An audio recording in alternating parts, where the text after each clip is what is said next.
Imagine standing in a crowded place, dust hanging in the air, the sun pressing down without mercy. Someone steps forward and asks Jesus a question that sounds reasonable, almost necessary. A request shaped by urgency, spoken with confidence. Everyone expects words, guidance, resolution. But instead, Jesus pauses. He does not argue, he does not explain. He simply remains silent. And in that silence, something deeper begins to move. Have you ever prayed and felt that same pause? That moment when faith suddenly feels smaller than fear, yet something inside you whispers, "Don't give up." This story begins exactly there, between a desperate request and an answer that never comes the way anyone expects. The people shift, faces tighten, some look away. Silence, especially from God, is never comfortable. It stretches patience and exposes motives. Many believe silence means rejection, but Scripture quietly teaches another truth. Silence can be an invitation. It can reveal whether we seek God's will or only His approval. In this moment, nothing happens outwardly, yet everything is happening within. A decision forms without words. Stay or walk away. As the pause continues, the real conflict shifts inward. Thoughts grow louder. Doubt tries to rush the moment. Faith is tested not by what God says, but by what He allows us to sit with.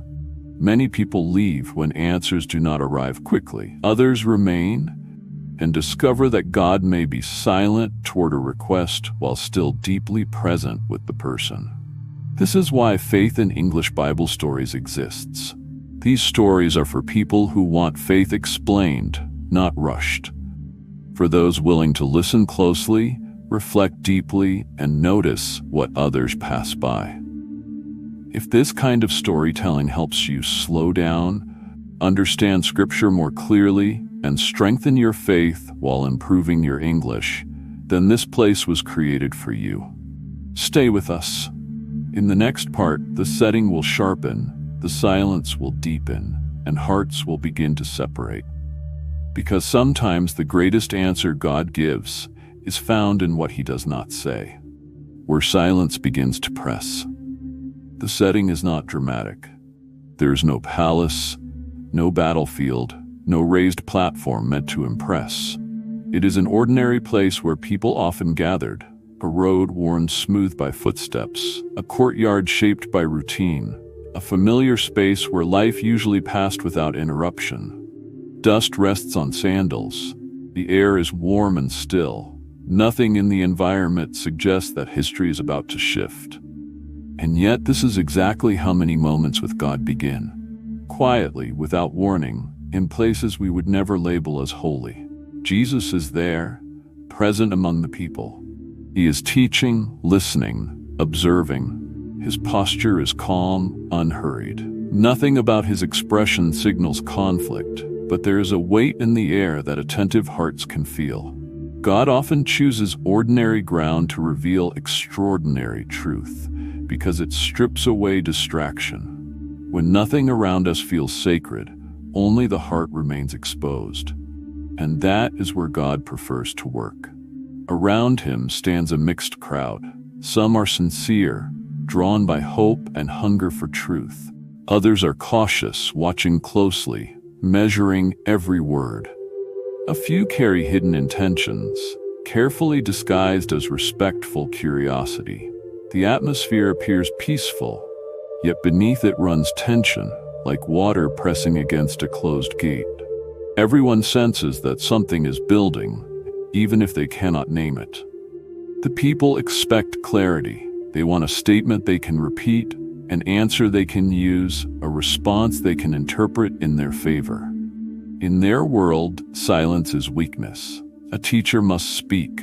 A leader must respond. Authority proves itself through words. But heaven does not operate according to human pressure. God is never rushed by expectation, and truth is never forced by demand. Right here, human urgency begins to collide with divine timing. Then the request is spoken. It is carefully chosen, public enough to demand attention, polite enough to sound sincere. On the surface, it feels reasonable, even spiritual. But something about it shifts the atmosphere. The question is not asked to understand, it is asked to test, to trap, to push Jesus into choosing sides. The crowd leans forward. This is the turning point. Words could spark conflict, anger, powerful voices divide the people instantly. Everyone waits for Jesus to answer. The silence that follows is immediate and unsettling. Seconds stretch, no clarification comes, discomfort creeps in. In this stillness, the true setting is finally revealed. Not the road, not the courtyard, but the human heart. Silence has a way of removing masks. Those who came seeking truth remain attentive. Those who came seeking advantage begin to feel exposed. God allows tension to rise, not to shame, but to reveal. Before any lesson is spoken, before any response is given, the setting accomplishes its purpose. It separates motives, it prepares hearts, and as the silence deepens, it becomes clear. This moment is no longer about a question. It is about faith under pressure. And in the next part, that pressure will turn into a test no one expected. When silence becomes a test, the silence lasts longer than anyone expects. What began as a brief pause now feels deliberate. Eyes narrow, bodies shift. Low whispers move through the crowd like a restless current. This was not how the moment was supposed to unfold. The request was designed to produce an immediate response, a ruling, a sentence, a declaration that could be repeated, debated, or used. Instead, nothing happens. And when nothing happens, tension multiplies. Silence is unsettling because it cannot be controlled. It offers no angle, no leverage, no certainty. In that space, fear quietly enters the scene. Not fear of danger, but fear of losing control of the outcome. People are comfortable with answers, even difficult ones. What they struggle with is waiting. What they resist most is uncertainty. Some in the crowd begin to feel exposed. The question was not innocent. It was crafted to corner Jesus, to force him into saying something that could be turned against him. Words would have handed them power. Silence takes that power away. Without a spoken response, their intentions start to show. The longer the pause lasts, the clearer it becomes that this moment is slipping beyond their control. Others sense something deeper unfolding. They realize the conflict is no longer about the question itself, but about the heart behind it. Faith and pride now stand face to face. Those who came to listen remain still, attentive, open. Those who came to test grow restless, uneasy, impatient. The same silence touches everyone, yet it reveals each person differently. This is where real conflict lives. Not in raised voices or visible arguments, but in the unseen struggle within the soul. Silence tests patience, it tests humility. It tests whether faith depends on immediate answers or quiet trust. Many people claim to trust God until he refuses to speak on demand. In Scripture, the most difficult moments often come just before the turning point, before the word, before the breakthrough. Heaven is not absent in this moment. It is attentive. God allows the tension to rise because rushed faith does not endure. Faith that survives waiting becomes steady, deep, and unshakable. The silence is not punishment, it is preparation. It presses the heart until what is hidden is revealed. Now a line is quietly drawn, not on the ground, but within each person. Some begin preparing to walk away, frustrated by the lack of control. Others lean in closer, sensing that something important is about to be revealed. This is the conflict that decides everything. Will faith remain when God does not respond on command? In the next part, the silence will finally give way, not to the answer people wanted, but to the response they needed. When silence speaks louder than words, at last, something changes, but not in the way anyone expects. There is no announcement, no raised voice, No clear verdict spoken into the air. Instead, Jesus moves, slowly, calmly. He bends down and traces lines in the dust beneath his feet. The action feels almost fragile, easy to miss. Yet in that single movement, the entire atmosphere shifts. The crowd leans forward, confused. This is not avoidance, and it is not surrender. It is intentional restraint. By choosing action instead of argument, Jesus refuses to be pulled into the trap set by words. Silence, which moments ago felt uncomfortable, now becomes powerful. It no longer belongs to the crowd, it belongs to him. No thunder breaks the sky, no sign appears in the clouds. Still, something unseen begins to work. Conviction replaces confrontation. Those who demanded an immediate answer feel exposed, not because they are accused, but because they are understood. The pause they tried to rush past now reflects their motives back to them. God's power does not always arrive as spectacle. Sometimes it arrives as clarity. The miracle in this moment is not dramatic rescue, but quiet revelation. The request is never answered directly, yet its purpose collapses. Everyone understands what words were never spoken. Feet begin to shuffle, eyes lower. One by one, those who came to control the moment step back. The silence accomplishes what arguments never could. Without a single shouted word, authority dissolves. Pressure loses its grip. Space opens. Space for mercy, reflection, and humility. This is the turning point.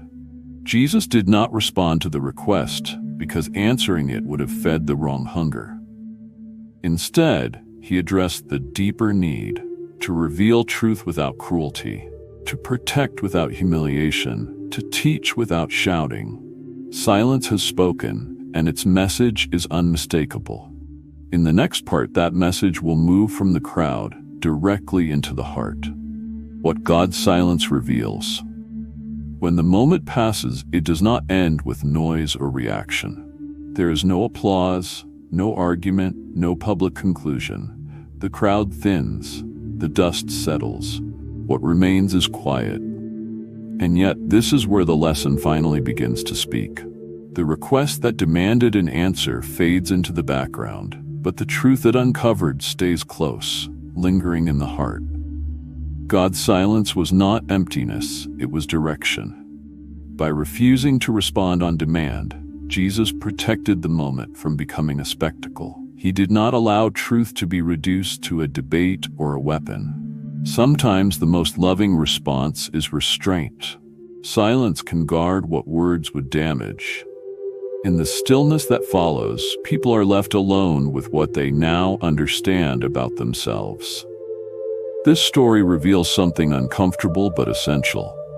Not every question deserves an immediate reply, especially when the question is shaped by pressure, pride, or the desire to control the outcome. Silence has a way of uncovering what words would hide. It separates curiosity from sincerity. It exposes whether we are seeking God's will or simply His agreement. Those who remained learned that faith is not proven by how quickly God answers, but by how faithfully we wait. Waiting is not weakness, it is not passivity. It is a form of trust that chooses to stay present even when clarity is delayed. The people who stayed were not rewarded with explanations. They were shaped by patience. Now the story quietly turns toward the listener, toward you. What unanswered prayer are you carrying? What request feels urgent, reasonable, even necessary? This lesson does not promise quick solutions or easy outcomes. It offers something deeper and more enduring, assurance that God is present even when He does not speak. God's pauses are not punishments. They are protections. They slow us down when our hearts are running ahead of wisdom. They guard us from shallow faith built only on outcomes. Silence creates space for growth where trust can mature without applause. By the time the moment ends, the silence has already done its work. Motives have been revealed. Truth has settled. What remains now is not confusion. but invitation. An invitation to trust God beyond explanations, beyond timing, beyond visible results. In the final part, the story will close gently, not with pressure, but with peace. Because the greatest lesson of this moment is not about the request that went unanswered, but about the faith that chose to remain. When trust remains, the story ends the same way it began, without noise. There is no final declaration, no visible reward for those who waited. Jesus moves on, and the moment is left behind, resting in quiet clarity. Yet nothing is unresolved. What needed to be revealed has already surfaced. The request that once demanded attention has lost its power, replaced by understanding that settles slowly but firmly in the heart. Those who remained walk away changed, even if they cannot fully explain how. They did not receive the answer they expected, but they received something more lasting. Faith, in its deepest form, is not built on constant explanations. It grows when trust is allowed to mature without urgency, when God's timing is accepted without resistance. This story reminds us that God's silence is never empty. It carries intention, care, and wisdom. When heaven seems quiet, it is often because something important is taking shape within us. Waiting is not wasted time. It is preparation. It forms endurance, humility, and a faith that does not depend on immediate results. These stories exist for people who want faith explained, not rushed. For those willing to slow down, reflect deeply, and notice what others miss in Scripture. If this journey resonates with you, support it by liking and subscribing, not out of habit, but because this space speaks to your heart and strengthens your understanding. As you step away from this moment, hold one simple word with you, not as a declaration, but as a direction: trust. Because sometimes the greatest act of faith is not receiving an answer, but continuing forward when silence asks us to believe without proof.